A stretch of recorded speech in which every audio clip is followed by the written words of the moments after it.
솔로몬이 죽은 후에 이스라엘은 북과 남으로 나누어지면서 남쪽은 유다 지파를 중심으로 유다 나라가 세워지고 북쪽은 에브라임 지파를 중심으로 한 다른 10개 지파들이 모여 북이스라엘 왕국이 세워지게 됩니다.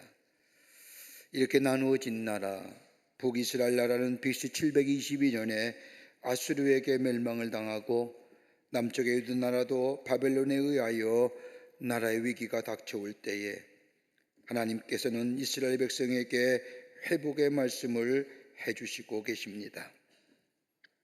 나라를 다시 일으켜 세우고 하나님의 백성으로 살아갈 것이 무엇인지, 하나님의 축복을 받는 하나님의 백성의 삶이 어떠한 것인지를 이스라엘 백성에게 말씀하신 내용이 오늘 본문의 말씀의 내용입니다.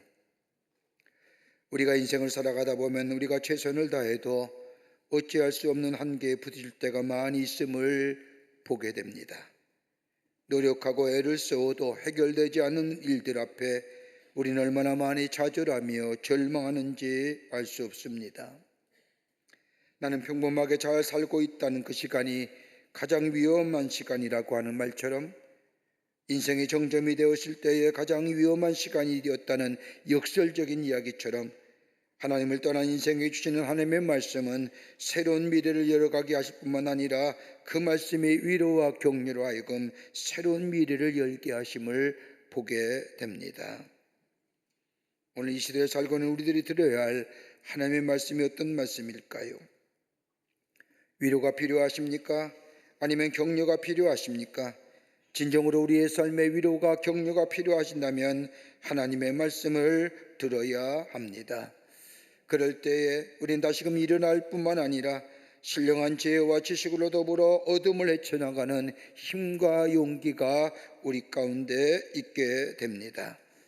더 나아가 나 자신을 지키게 하실 뿐만 아니라 하나님의 말씀을 통하여 미래에 대한 소라운 소망과 비전을 제시해 주시기에 우리에게 새로운 회복의 역사가 있어지게 됩니다. 우리는 지금 참으로 어려운 환경과 여건이 우리를 감싸고 있어 어떻게 해야 할지, 어떻게 살아야 할지 해결할 능력도 없고, 그렇다고 해서 그냥 흘러가는 시간 속에 내 인생을 맡길 수도 없으며 어떻게 해야 지금의 문제를 해결하며 살아갈 수 있을까요?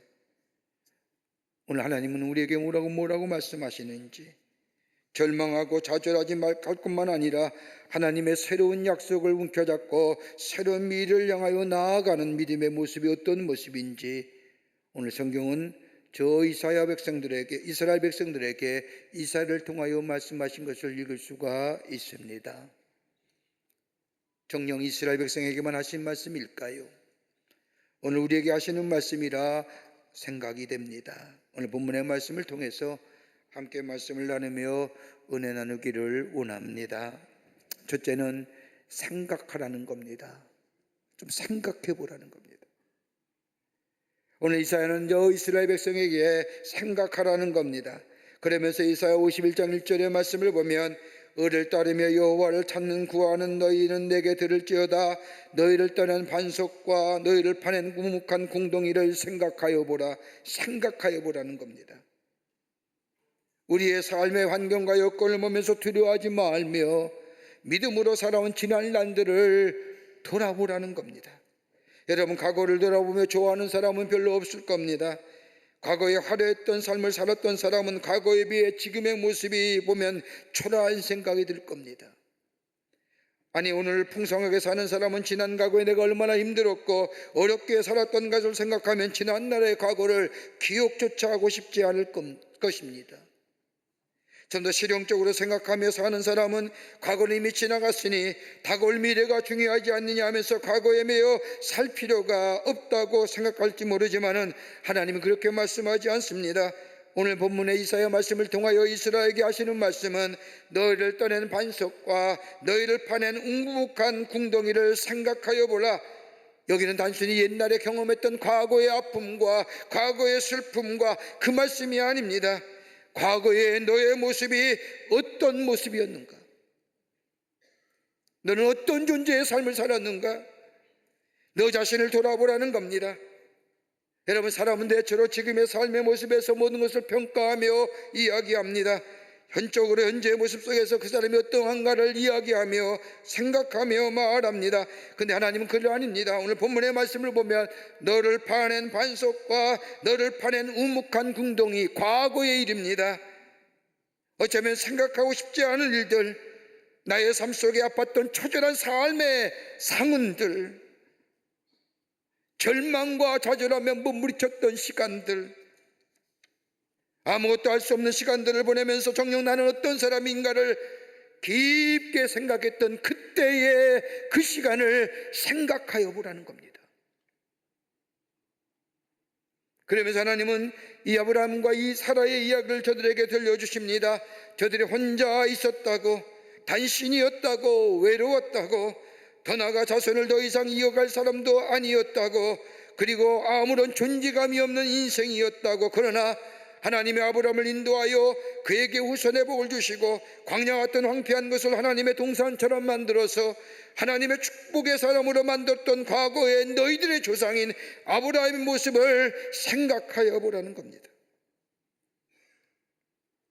여러분, 우리들 어땠나요? 내가 예수 알기 전에 어땠나요? 예수 믿기 전에 어떻느냐요? 성경은 우리들을 향하여 뭐라고 말씀하시냐? 죄와 허물로 인하여 이미 죽은 자라고 말씀하셨습니다.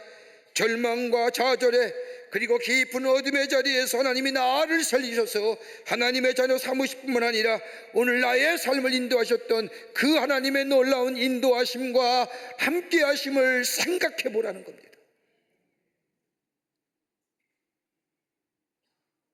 하나님의 놀라운 은혜를 깨닫고 기억할 수 있다고 한다면, 내가 예전에 예수 믿기 전에 나 같은 사람, 성경에 보여준 대로 내가 죄로 연약할 때에, 내가 원수 되었을 때, 하나님을 모른다고 부인했을 때에도 여전히 그 신실하신 하나님의 사랑이 나의 삶을 지키시고 나의 삶을 인도하여 주셔서 구원받은 사람으로, 하나님의 인도 안 받는 백성으로, 하나님이 늘 동행하시는 하나님의 사람으로 나의 삶을 여기까지 인도했다고 한다면, 그때 일을 생각해 본다고 하면 지금의 절망과 좌절의 자리는 결코 절망과 좌절이 아니라 얼마든지 넘어설 수 있는, 새로운 하나님의 은혜를 경험할 수 있는 귀한 시간이라는 겁니다. 러시아의 대문이었던 터스토옙스키, 그가 쓴 작품들 아마도 여러분 많이 분들이 읽으시며 감명받으신 줄 압니다. 죄와 벌이라든지 까라무잡부의 형제들이라든지 그의 글은 많은 사람들에게 많은 감동을 주었습니다. 그런데 그의 생애를 보면 그는 억울하게도 반역죄로 사형에 처하게 됩니다. 영하 50도에 상상할 수 없는 추위, 그리고 28살 난 젊은이가 사형장에 끌려갈 때에 무슨 생각을 했을까요? 형이 집행하기 전에 그가 남은 시간이 단 5분이었습니다. 저 처형의 책임자 되는 사람이 5분의 시간을 준 겁니다. 그 시간을 부여잡은 이 터스토옙스키, 그는 5분의 시간을 그가 자신이 살아온 지난 난들을 돌아보는데 2분의 시간을 씁니다. 그리고 자신들의 가족과 함께 했던 그 가족들을 생각하는데 나머지 2분을 씁니다. 그리고 내가 지금 살아있는 이 땅, 러시아의 땅의 환경을 바라보며 1분을 씁니다. 단 5분의 시간에 죽음을 목전에 둔 자신에게 남은 시간이었습니다. 그러면 생각합니다. 내가 살아온 28년의 이 시간이, 남아있는 5분의 시간이 이처럼 귀중한 줄을 내가 비로소 그때야 깨달았다고 이야기합니다. 이젠 돌이킬 수도 없습니다. 수많은 시간이 아니라 자신의 생에 남아있는 5분의 시간, 이 시간이 자신의 인생 속에서 가장 중요한 시간이라는 것을 알게 됩니다. 그 시간이 끝났을 때에 총의 장전한 소리가 들려지고 이제 방아쇠만 당기면 모든 것이 끝나는 순간 한 병사가 소리칩니다. 멈추시오, 멈추시오. 흰깃발을 들고 오면서 멈추란 소리에 그 사형의 집행이 멈춥니다. 그리고 이들을 유배하려고 하는 새로운 명령이 떨어졌습니다. 추운 겨울날 저 시베리아 땅에 유배된 이 사람, 도망가지 못하게 귀려가 넘는 족쇄를 차고도 그는 불행하지 않습니다. 다른 것이 아니라 자신에게 남아있었던 오분이 계속해서 자신을 돌아보게 만들었기 때문입니다. 그는 유배지에서 편지를 씁니다. 지난 일들을 돌이켜보고 실수와 게으름으로 호성생활했던 날들을 생각해보니 심장이 피를 흘리는 듯합니다. 인생은 시대의 선물이요 모든 순간은 영혼의 행복이 있었다는 것을 좀 더 내가 일찍 알았더라면 내 인생이 이렇게 살지 않고 새로운 인생으로 바뀌었을 터입니다. 그는 그 고통의 시간을 보내면서도 글쓰는 창작의 열정을 포기하지 않습니다. 머리로 글을 쓰면서 그 글을 다 외워가면서 자신의 처해진 극한 상황이지만 최선의 삶을 삽니다. 그가 마침내 유배지에서 석방되어 났을 때에 그는 자신이 저 시베리아 유배지에서 생각했던 것을 글로 남기면서 1885년 세상을 떠날 때 위대한 작품이었던 백지라는 곳에 이렇게 글을 씁니다. 언제나 이 세상에서 숨을 쉴 수 있는 시간은 단 5분뿐이다. 나의 주어진 시간은 5분, 그 5분이 이어져서 내 삶을 만들어져 간다. 이 도스토옙스키는 자신의 삶에 있어서의 5분의 시간, 그 5분의 시간이 자신의 인생을 만들어 간다는 사실을 한 번도 잊지 않았다고 합니다. 내가 어떤 사람이었는지, 내가 어떤 존재였는지, 우리는 어려움이 닥치면 그 어려움에 모든 것이 함몰되어 아무것도 할 수 없게 만듭니다. 하나님을 주야로 묵상하는 것이 아니라 그 문제와 그 어려움을 주야로 묵상합니다. 그 어려움이 우리 가운데 굳어지면서 우리 안에는 불안과 두려움이 쌓여야 되고, 그 불안과 두려움이 우리 안에 절망과 좌절을 가져주며, 이 절망과 좌절이 상승할 때 우리 안에 분노의 삶이 되며 그 분노가 우리 인생을 파괴해버립니다.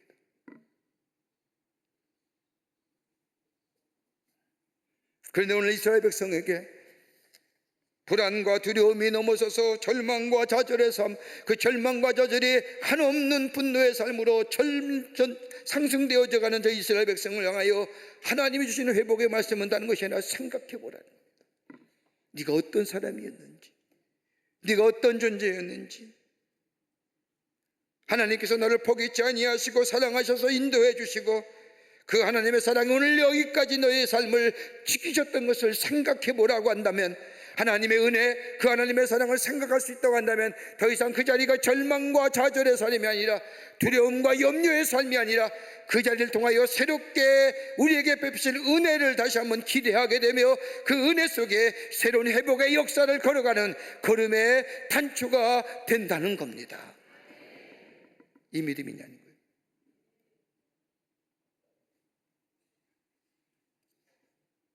두 번째는 하늘의 눈을 가지고 현재를 바라보라는 겁니다. 현실을 믿음의 눈으로 바라보라는 겁니다.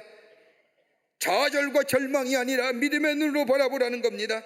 읽지는 않았지만 이사야 51장 7절의 말씀을 보십시오. 의를 하는 자들아, 마음에 내 율법이 있는 백성들아, 너희는 내게 듣고 그들의 비방을 두려워 말라, 그들의 비방에 놀라지 말라라고 하네요. 다른 말로 하면 저 바벨론 사람들의 소리에 놀라지 말고 비방의 소리에 마음 약해지지 말라는 겁니다.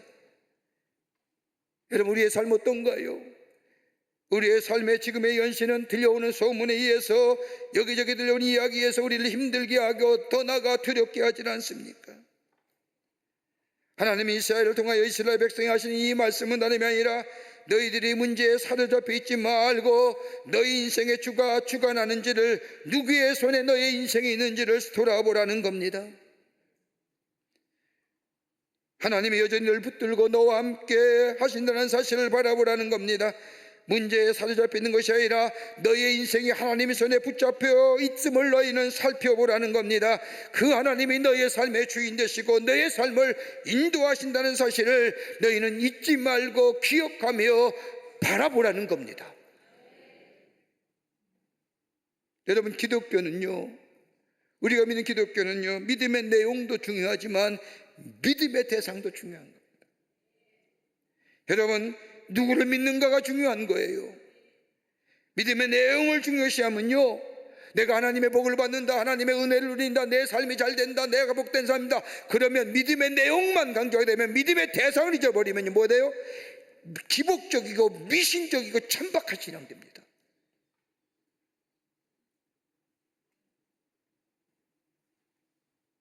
그건 뭐예요? 신념이에요, 신념. 내가 누구를 믿는가의 믿음의 대상이 잊어버리면 믿음의 내용은요, 덧없는 거 돼요. 그런 신앙인들 참 많아요, 우리 가운데. 내가 누구를 믿는지의 믿음의 대상을 잊어버리고 내가 복받기를 원하고 내 병이 낫기를 원하며 내 삶이 잘 되기를 원하며 내 자녀가 잘 되기를 원하며, 여러분 이것만, 내용에만 관심이 있으니요 믿음의 대상을 모르니까 우리의 신앙이 뭐예요? 기복이고 천박한 신앙의 소유자들.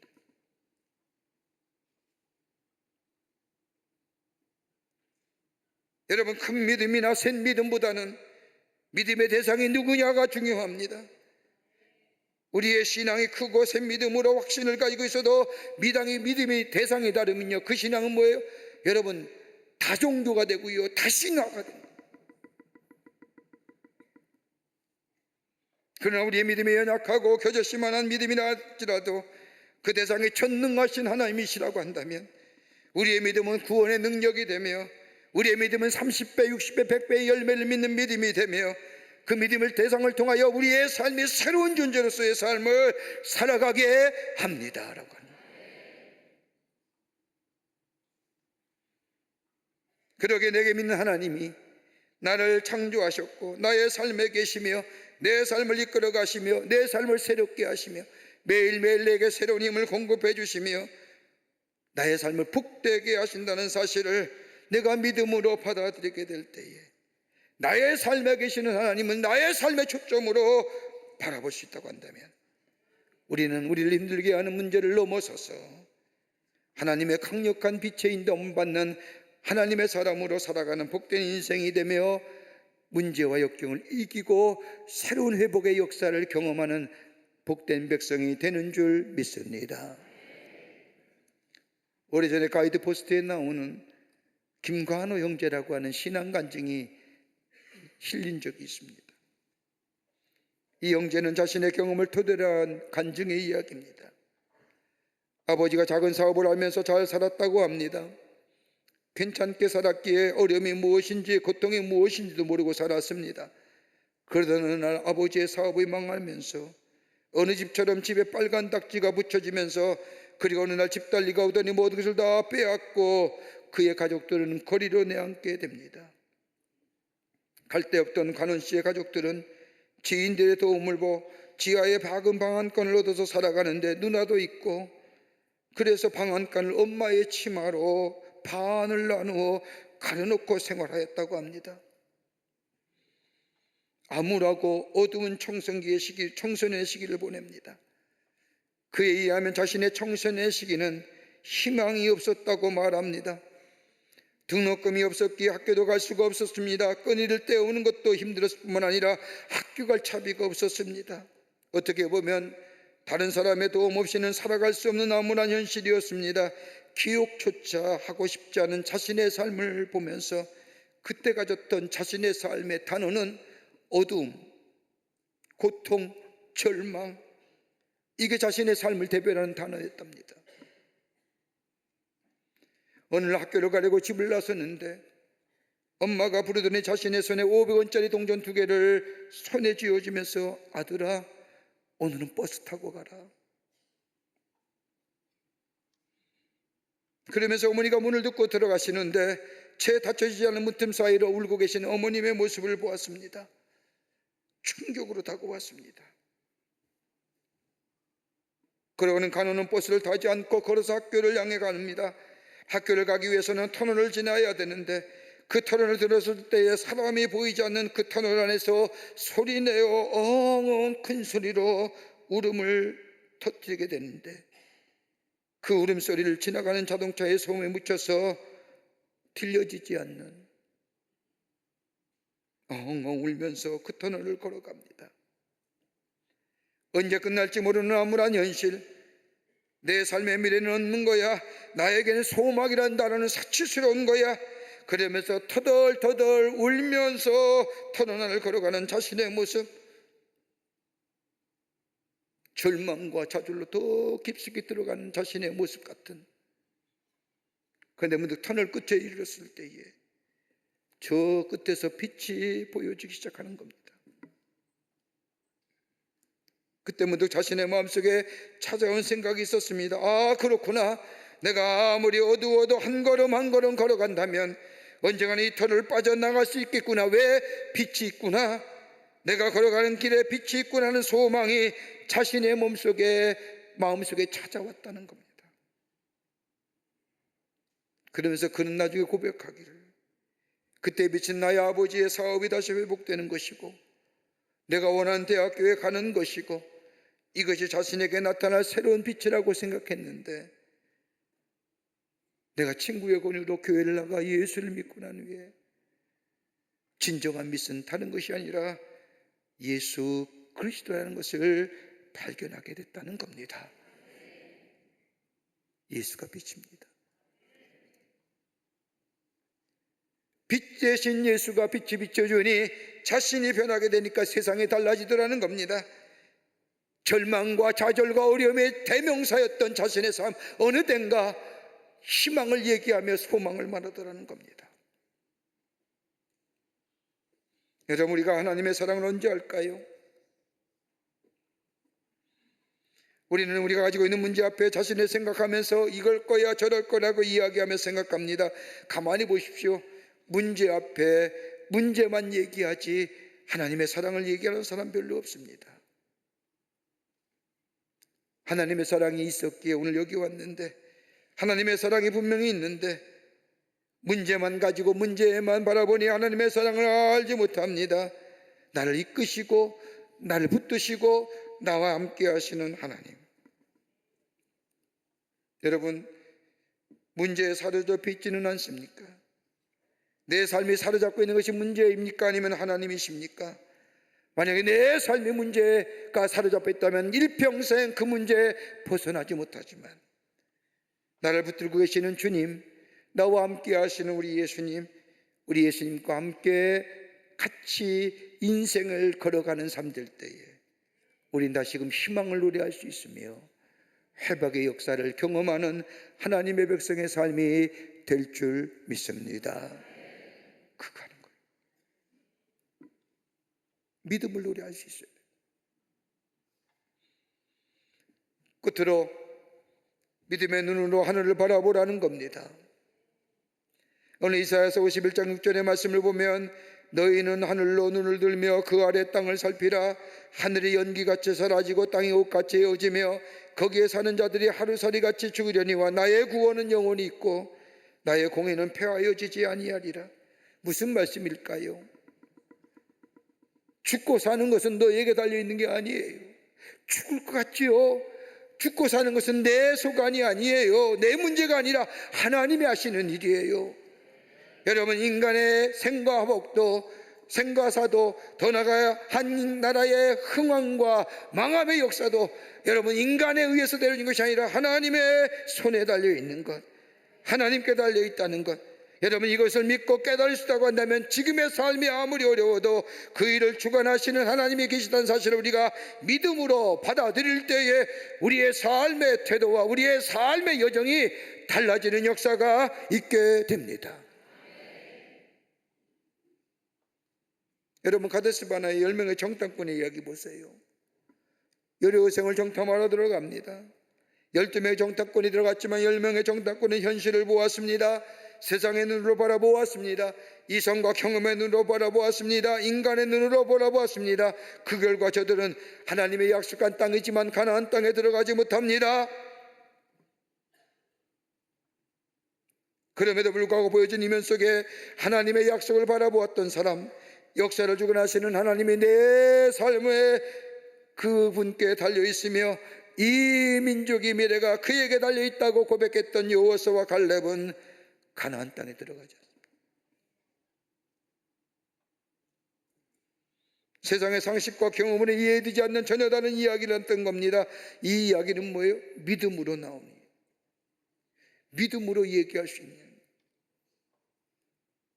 믿음으로 말할 수 있는 자들, 다름이 아니라 내 삶은 하나님께 달려있구나, 하나님이 내 삶을 인도하시는구나 라고 합니다. 보네포 이상으로 독일의 고백교회를 이끌었던 독일 교회를 이끌었던 마틴 네밀러라고 하는 목사님이 계십니다. 그분이 쓴 책 가운데 이런 이야기 하나가 나옵니다. 젊은 청년 한 사람이 마틴 목사님을 찾아왔습니다. 나치의 통치 아래 모든 것이 다 무너져가 있는 독일의 모습을 보면서 독일의 미래는 없습니다. 희망도 사라졌습니다. 다 끝났습니다. 라고 말하는 이 청년에게 목사님이 말합니다. 아닐세, 아직도 하늘은 열려져 있다네. 하나님께 찬 소망이 있지 않는가라고 말했다고 합니다. 여러분, 지금 여러분이 잡고 있는 것이 뭘까요? 절망과 좌절의 어두운 그림자가 여러분을 잡고 계십니까? 아니면 과거의 것들이 여러분을 잡고 있습니까? 그것이 잡는 것이 아니라 하나님의 은혜가, 하나님의 사랑이, 하나님의 인도하심의 놀라운 손길이 여러분의 삶을 잡고 있다는 사실을 우리가 기억하며 그분과 함께 걸어가는 우리의 인생의 여정이 될 때에 우리의 여생은 더 이상 절망과 좌절과 어둠의 길이 아니라 새로운 희망과 소망과 치유와 회복의 역사를 통하여 새롭게 시작하시는 놀라운 역사가 우리 가운데 있게 되는 줄 믿습니다.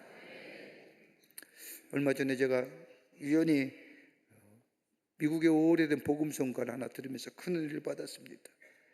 그 복음성가의 제목은 주님 나로 잊지 않게 하소서, Remind me, Remind me, Dear Lord라고 하는 고전성가입니다. 그 가사가 이런 겁니다. 내가 사랑하는 것들, 내가 붙잡은 것들 다 빌려온 것입니다. 내 것이라고는 하나도 없습니다. 예수님이 단지 내가 그것을 사용하도록 허락하였을 뿐입니다. 내 삶을 아름답게 살려고요. 그러나 주님, 나는 이 사실을 잊고 삽니다. 때때로 추억의 커튼을 걷을 때에 보여주십시오. 주님께서 어디서부터 나를 이끄셨고 내가 어디에 있었는지를 기억하게 해 주십시오. 하나님, 나는 연약한 인간이라 잘 잊어버립니다.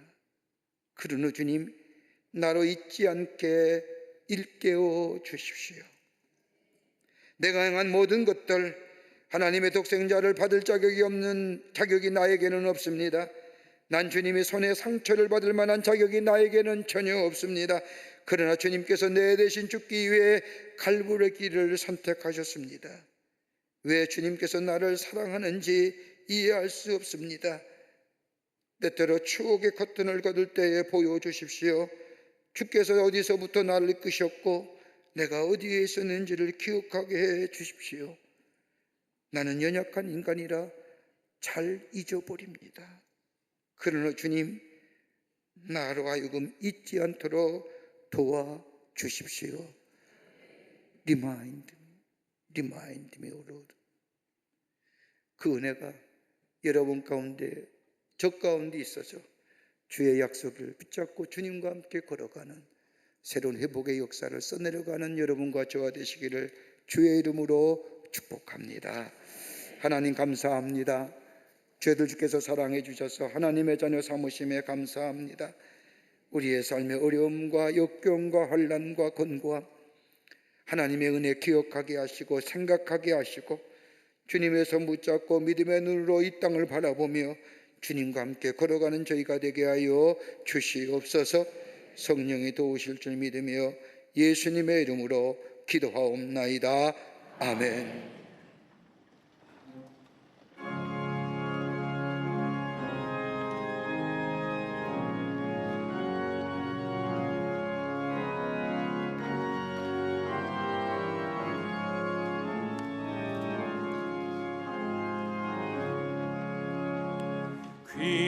귀하신 주여 날 붙드사 주께로 날마다 더 가까이 저 하늘 나라 나 올라가 구주의 품 안에 늘 안기요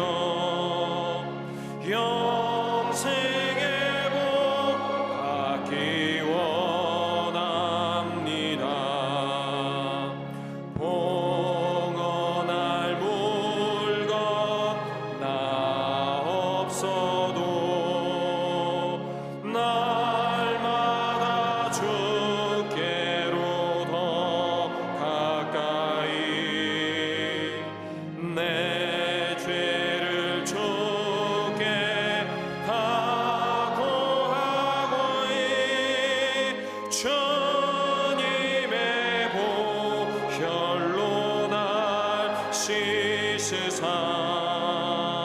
눈보다도 희게 하옵소서.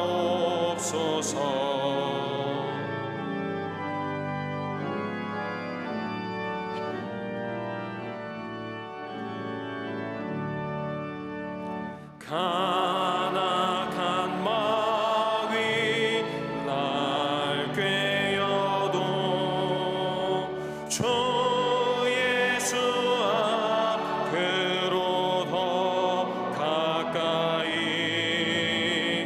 이 세상 속한 그 허영심 또 주 안세 각을 다 버리니 정결한 맘 내게는 주소서.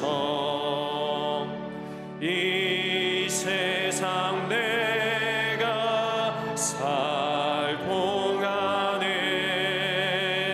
주께로 날마다 더 가까이 저 배는 천국 나 들어가 한없는 복락을 다 얻도록 풍성하는 예를 주옵소서.